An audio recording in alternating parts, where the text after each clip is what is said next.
when you live inside of someone else's house, you live by their rules.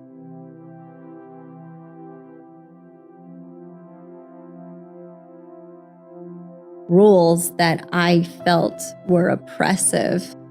The only way I can be independent of their thinking and their way was to be financially independent. Then I can live my own life freely. Okay. And so that, to me, being financially independent allowed me the freedom to really be me, because I felt it felt really oppressive and heavy to live. Because I've always been a little bit strange, like I said, and a little off. And that isn't really like allowed. You're supposed to sort of fit within these lines. Yeah. And not like move too far left or right. You're not supposed to stand out. You're not supposed to think differently. You're not supposed to be provocative. I think I was the only person actually in my family that actually disagreed with my grandfather publicly, like at dinner. I wasn't famous until I was 18 or 19. But still, how about anybody still putting that pressure of, okay. But I put it on myself. You put it on yourself, so you're okay with that. You were fine with it at the time. You didn't feel. Yeah, because I was like, then I get the freedom of not having to live in this world that feels super weird and oppressive. And then on the flip side, in a way, I got to live out the fantasy of being somebody that I wasn't. You know, like I didn't become an actress because I thought I was this incredible person that everyone should see. I literally just wanted to be anybody else. Really? And so it allowed me to do that. There's 1,000 no's for the one Camp Nowhere, my first thing. There was 1,000 no's before I got the Secret World of Alex Mack. There were 1,000 no's before The New Adventures of Flipper.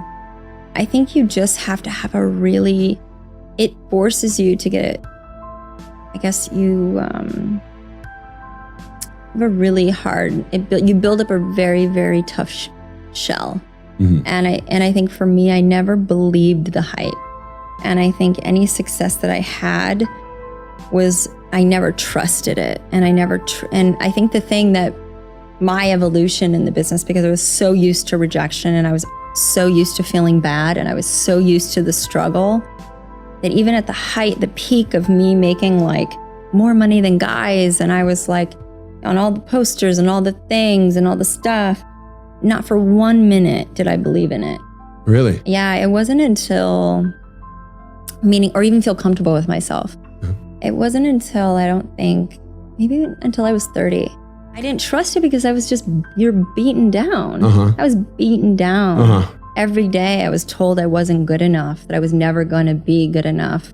And Hollywood is such a one-sided, similar to like having children. It's a one-sided relationship. You love it so much more than it will ever love you back.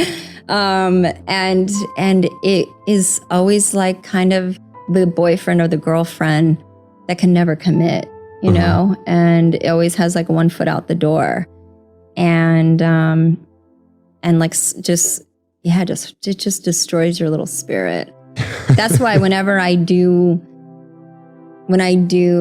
spend time with anybody who's been through it in this business for any period of time, it's like we're the same people, because to be able to have that much resilience, it's such a hard business. Like people only see the glamour, and they have no idea what it takes to even have a smidge of success.